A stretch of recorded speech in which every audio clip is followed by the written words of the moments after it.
Yo no estoy contra las disciplinas, incluida la sociología, la economía, la antropología. Yo creo que el mundo es complejo y solo se puede entender desde la interdisciplinariedad. Yo no me creo en las disciplinas y de hecho a lo largo de mi vida he cambiado constantemente de disciplinas. Estudié económicas, estudié derecho, estudié sociología, estudié ciencias humanas en términos más amplios, he sido catedrático de sociología, catedrático de economía política, catedrático de urbanismo y ahora últimamente catedrático de comunicación, porque me parece importante. Entonces cuando algo me importa y no lo entiendo, me hago profesor de esto para aprender. Incluso la economía, que es la que está más disciplinada, que tiene un corpus teórico y metodológico más fuerte. Pero claro, es porque han jibarizado su objeto de estudio, lo han reducido al estudio de los mercados y de los modelos de equilibrio perfecto en los mercados, y tiene un pequeño problema, es que ninguna economía real puede conformarse a un modelo. Entonces, cuando la economía se mueve del mundo del modelo económico abstracto al análisis de la economía concreta, tiene que cambiar, tiene que introducir muchas otras cosas, y de hecho una serie de premios Nobel en los últimos años se han dado a psicólogos que han estudiado el comportamiento de los mercados financieros en base a la psicología del riesgo, del miedo, etcétera, que son lo que realmente están moviendo los mercados, no un modelo matemático de oferta y demanda.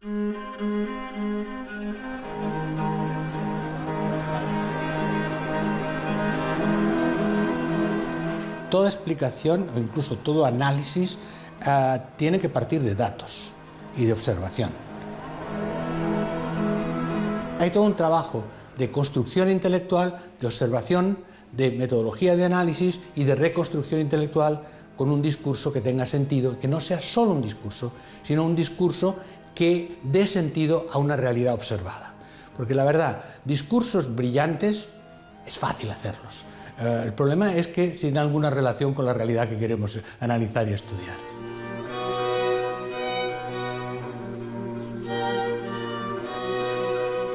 Yo mi tesis doctoral, que la gente no sabe, en la Universidad de París, era una tesis sobre los determinantes de la localización de las empresas industriales en el área metropolitana de París. Un modelo estadístico de análisis de 1.500 empresas. Más concreto, más empírico, más estadístico no hay.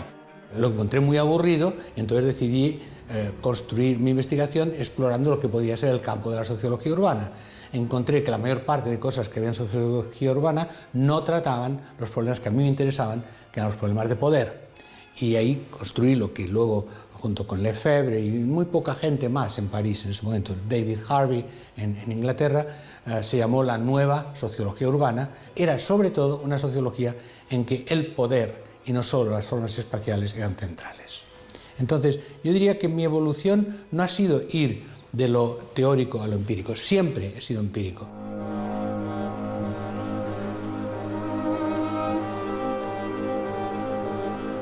¿Qué hace la necesidad de observación empírica? Te crean una especie de encuadramiento que te permite el rigor. Es decir, que no puedes decir cualquier cosa, que lo que dices tiene que relacionarse con lo que observas. Por tanto, no es simplemente la verificación empírica, sino es el encuadramiento intelectual, la obligación de rigor intelectual, porque tienes algún criterio otro que la coherencia, que tienes la relevancia, que es lo más importante. Y ahí, claro, sí me sirvió mucho de referente constante desde el principio la sociología norteamericana, porque había un énfasis mucho mayor sobre la observación, sobre la metodología. Y de hecho, gracias a eso, obtuve trabajo muy joven. Yo fui el profesor más joven de la Universidad de París, a los 24 años, profesor asistente, naturalmente, simplemente porque yo sabía contar. No mucho más que contar, pero y entonces mi primer trabajo fue enseñar metodología estadística a los estudiantes de doctorado del campus de Nanterre, que se había creado un nuevo departamento de sociología. Y ya digo, no es que yo fuera un gran metodólogo, pero es que los demás no sabían contar.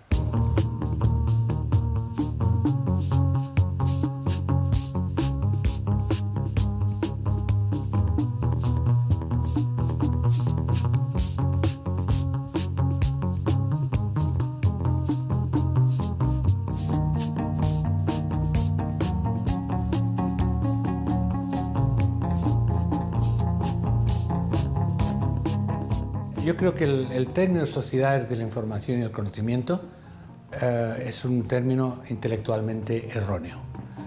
¿Por qué? Porque todas las sociedades de la historia han sido de la información y el conocimiento. Yo no conozco ninguna en que la información y el conocimiento a lo largo de la historia no hayan jugado un papel central. Luego se puede decir qué tipo de información, qué tipo de conocimiento, los límites de esto, pero desde las teocracias, que era procesamiento de información en nombre de Dios, hasta cualquier tipo de sociedad de configuración humana, todo el trabajo de la especie humana sobre sí misma ha partido de procesos de información y comunicación.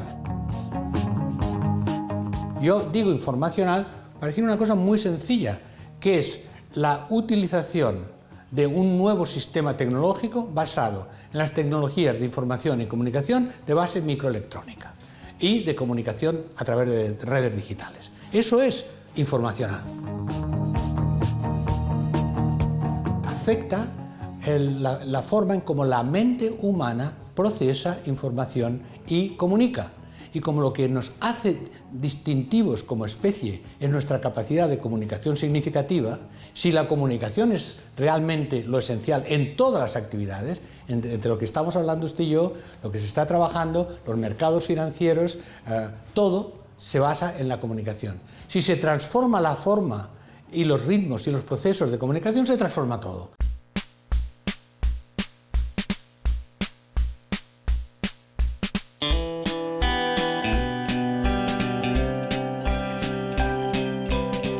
Manuel es una persona muy rigurosa, pero es muy riguroso también consigo mismo, con lo cual es perfectamente comprensible que sea riguroso con los demás y con su trabajo y con el día a día, desde a efectos de la gestión propia del instituto, sino también cuando hablamos de investigación, muy riguroso sobre todo en temas de metodología, cuando publicamos algún informe, cuando publicamos algún estudio, siempre muy riguroso, muy meticuloso.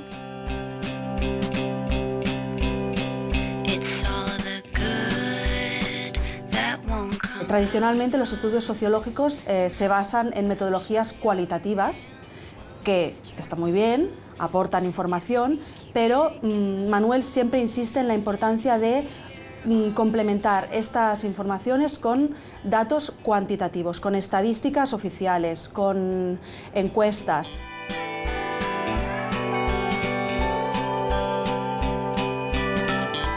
En un contexto en que muchas veces las investigaciones sobre usos de Internet son puramente cualitativas, que aportan tendencias de lo que la gente hace, pero son tendencias, él siempre insiste en la necesidad de aportar este rigor metodológico en la línea de, bueno, pues de que quede un corpus teórico, un corpus de datos que luego permitan también servir a otras investigaciones posteriores. Entonces yo creo que esto indudablemente es porque él pues, ha estado mucho tiempo viviendo en Estados Unidos, está muy familiarizado con la metodología que allí se utiliza y es un aire fresco que llega en ese sentido a la UOC. Cuando él vuelve de Berkeley para iniciar el proyecto Internet Cataluña, pues es como si abriéramos una ventana y entrara aire fresco en ese sentido, porque no había ningún estudio riguroso, cuantitativo, científico sobre qué es lo que el contexto de la sociedad catalana y en España. No había nada hasta que él se incorpora a la UOC.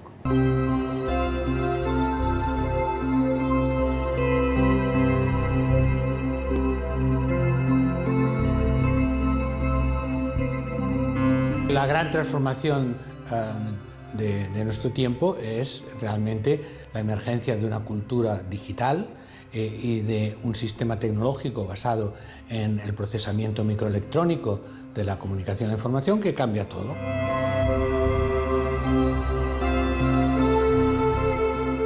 Acompañar esto, para mí, siempre ha sido un proyecto central. Y en esto sí que ayudó mi llegada a Berkeley en el año 79, en el momento en que ya estaba consolidándose en Silicon Valley, que está más o menos al lado, la revolución electrónica, informática. En Europa, claro que también sabíamos de qué iba el tema, pero allí tú veías emerger un nuevo sistema tecnológico que afectaba absolutamente todo. Yo desde el principio por mi carácter multilocal, por haber tenido que salir de mi país a los 20 años y luego en América Latina y haber sido expulsado de varios países, etc., cada vez que había una dictadura yo iba a combatirla y al final acababan ellos expulsándome.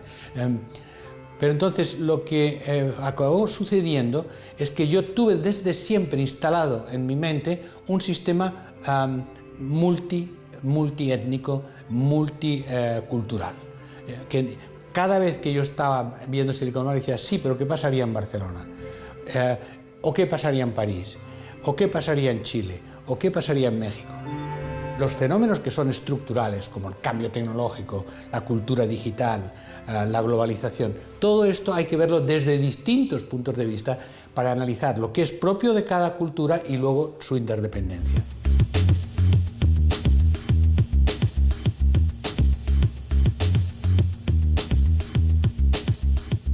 Hay un estudiante mío de la Annenberg School of Communication que acaba de publicar en la revista Science la primera estimación cuantitativa de cuánta información hay en el mundo y cómo está. Entonces, de ahí sabemos que el 97% de toda la información del planeta está digitalizada. Y si está digitalizada, se puede transmitir por redes digitales y, por tanto, en último término, se puede acceder por redes de ordenadores y por Internet. Bueno, entonces, esto es lo primero. Toda la información está en las redes de Internet.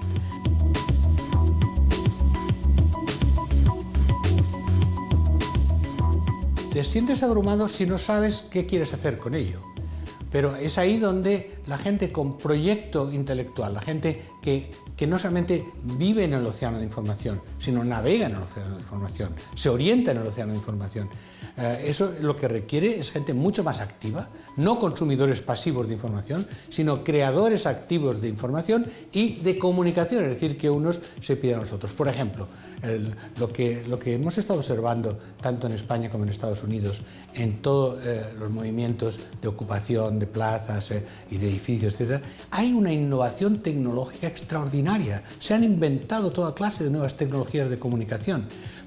Y no se han sentido abrumados por la información, porque lo que han hecho es han creado formas tecnológicas adaptadas a los procesos de participación y deliberación que ellos querían hacer. Es decir, ¿por qué un movimiento puede funcionar sin estructura organizativa fija? Porque tiene una fuerte interacción virtual y porque constantemente se recrean redes de colaboración, elaboración y codecisión que funcionan como tales. Un cambio tecnológico sin un cambio cultural caotiza la sociedad, pero un cambio tecnológico con un cambio cultural revoluciona la mente y por tanto transforma la sociedad.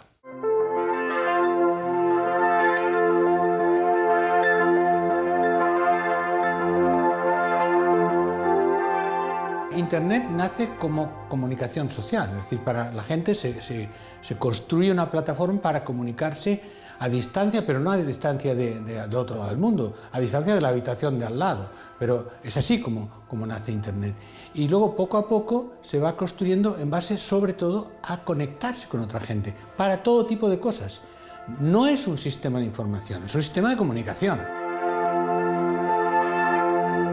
Todos los programas básicos de Internet han sido hechos por gente que lo ha hecho por pasión, por gente que lo ha hecho en red entre ellos y que los han puesto gratuitamente en la red, incluyendo el World Wide Web de Tim Berners-Lee.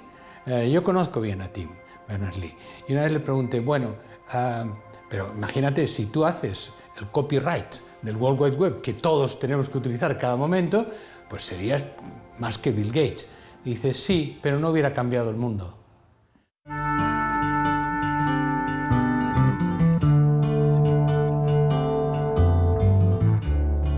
Manuel ha hecho de la sociología el instrumento necesario e imprescindible para entender la sociedad del siglo XXI.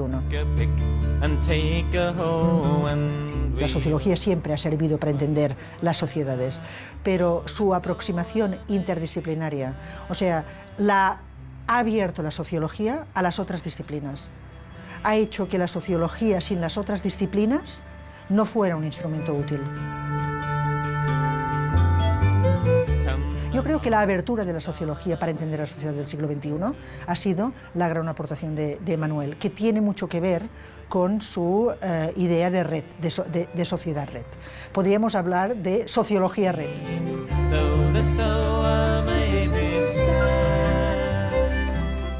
Todavía ahora hablar de Internet en según qué sectores es difícil. En el proyecto Internet Cataluña dijimos que la divisoria no era económica, que en aquel momento se hablaba de los que tienen acceso a Internet y los que no tienen acceso. Bueno, esto era un factor, pero no era el factor que nosotros veíamos como más importante. Nosotros el factor que vimos como más importante era un factor de fractura generacional. Y esta fractura generacional la vemos todavía ahora.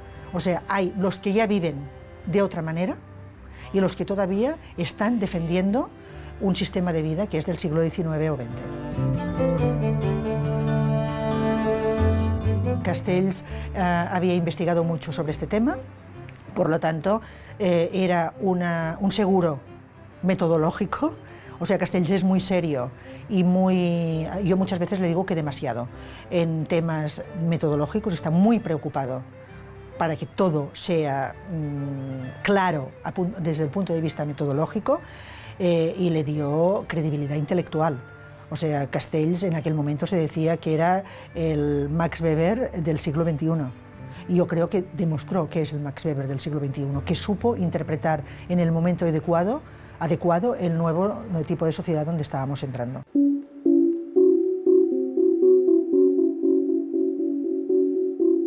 Los medios de comunicación siguen repitiendo viejos mitos sobre Internet y las tecnologías que no tienen ninguna base científica, más bien son contrarios a la base científica de lo que sabemos. Sabemos muchísimas cosas sobre Internet. En los últimos 10 años ha habido centenares de estudios sobre qué pasa a las personas, qué pasa en las empresas, qué pasa en la cultura a partir de la utilización de Internet.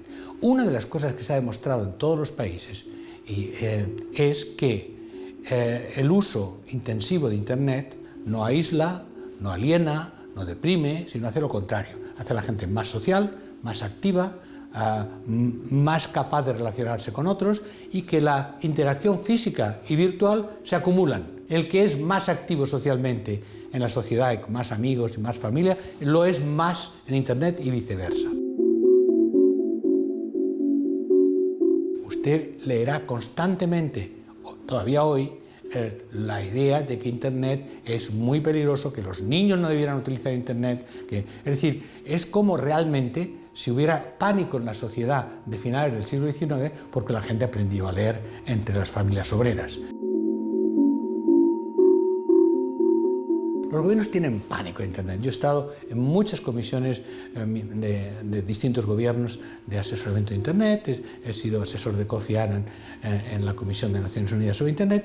En la primera reunión de cualquiera de estas comisiones, la primera pregunta era siempre la misma. ¿Cómo controlamos Internet? Y cuando yo decía, no se puede controlar Internet, se acababa el interés de la reunión. La cuestión es realmente, estamos en en un momento de libre comunicación. Estamos en una sociedad de libre comunicación, con consecuencias si hay gente que no quiere que comuniques. Y esa es la base de los nuevos movimientos sociales. Y por eso, fundamentalmente, más que por otra cosa, yo he intentado trabajar en los últimos años sobre la relación entre comunicación y poder.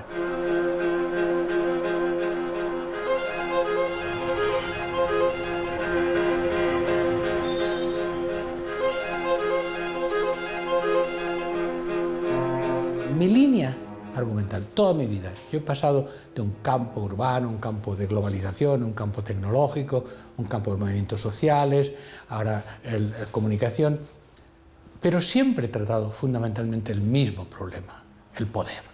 Porque las relaciones de poder son las relaciones que construyen la sociedad. Porque aquellos que tienen el poder organizan las instituciones de la sociedad en torno a sus valores e intereses.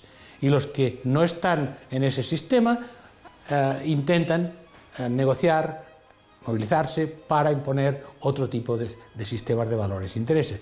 Y es esas relaciones de poder que son fundacionales en la sociedad y yo las he ido siguiendo en las distintas manifestaciones de esas relaciones.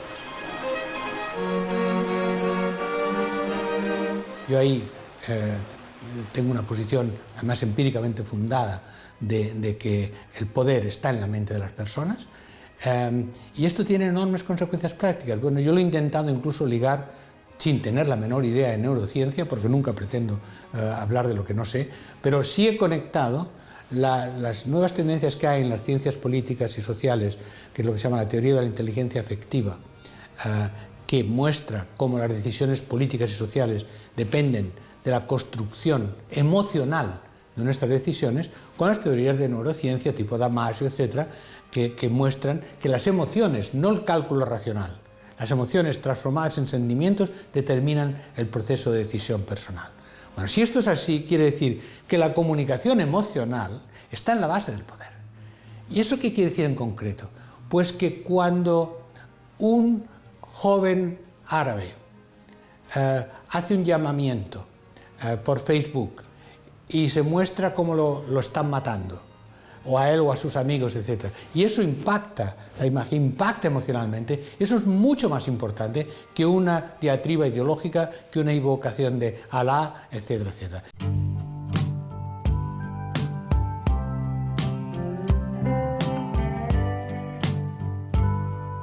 Manuel Castells es un sociólogo muy volcado en el empirismo, que trabaja siempre a partir de datos, que no tiene algo curioso como sociólogo, que es que no quiere hacer predicciones ni recomendaciones. Es decir, esto es poco frecuente. A los sociólogos y sociólogas, pues en general entendemos que estudiar la sociedad tiene que servir para poder decir, habría que corregir esto o aquello, esto estaría mejor si se hiciera así. Esto él no quiere hacerlo, se niega, en lo que se concentra es en dar el diagnóstico lo más afinado posible y para que luego, pues, a partir de aquí, quien tenga que actuar, actúe.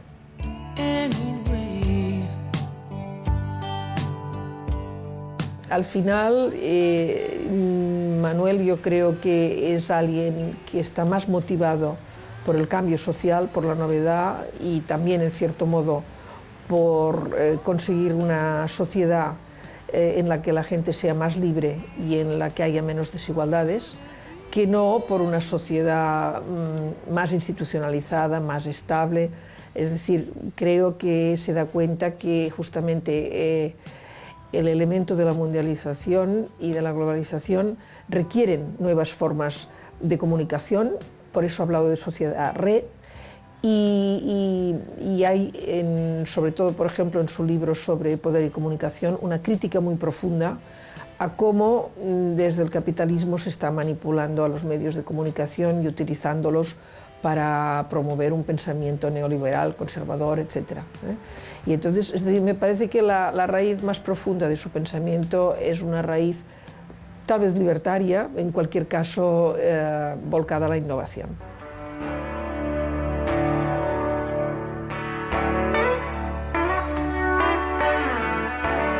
Yo entré a la Universidad de Barcelona con 16 años, cuando en ese momento yo no era político. No era político.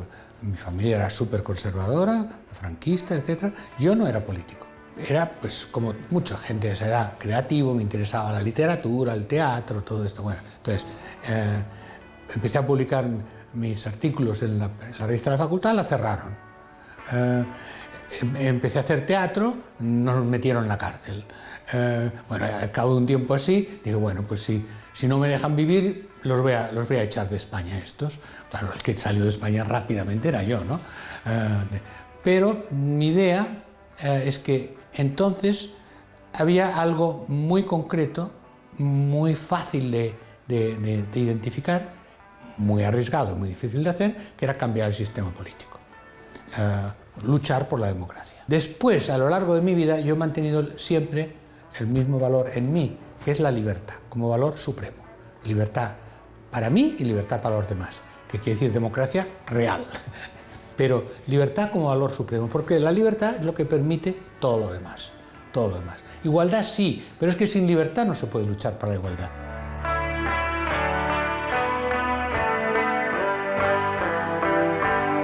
Mis ideales de libertad cambio social, justicia, igualdad para la gente, son los mismos.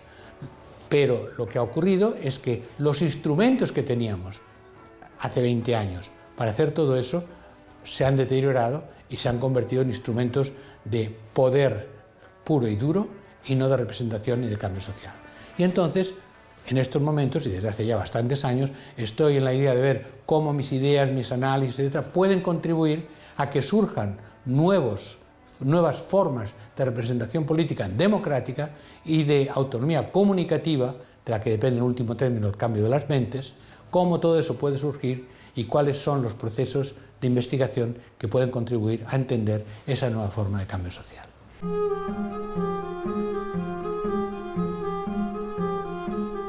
Como en los viejos tiempos de los años 30, de una crisis, y cuanto más catastrófica sea, peor, pueden salir movimientos nacional populistas extremadamente reaccionarios, fundados en la xenofobia, en el racismo y en las posturas antidemocráticas. Y al mismo tiempo y simultáneamente hay la gente que mira hacia el futuro. Hay la gente que intenta construir tipos nuevos de sociedad, que intenta crear nuevos valores. Están surgiendo las dos cosas a la vez.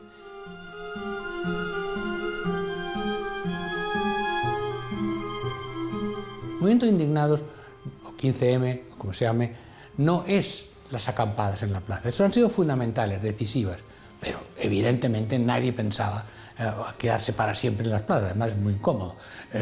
Sino el proceso asambleario es decir que cada lugar de trabajo, cada barrio, cada ámbito social, la gente, además de hacer todo lo que tienen que hacer para sobrevivir, la gente se organice entre ellos en Internet y a nivel espacial y a nivel de la institución o organización donde están, para empezar primero con espíritu crítico, diciendo esto no puede ser así.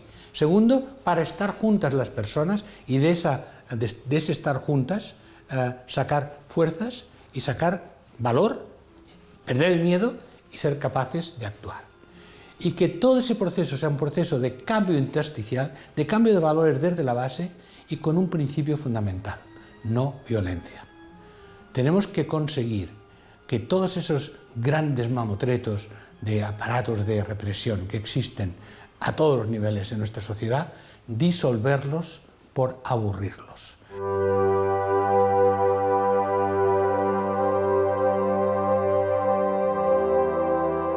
Las utopías no son sueños irrealizables, las utopías son construcciones mentales que hacen que la gente haga ciertas cosas y al intentar ir hacia utopías consiguen cambios sociales que no responden necesariamente al modelo utópico, pero que van en contra del sistema dominante. Esa idea de que desde abajo y desde Internet la gente vaya creando una nueva cultura y vaya creando una nueva forma de autoorganización social, eso yo creo es mi utopía práctica.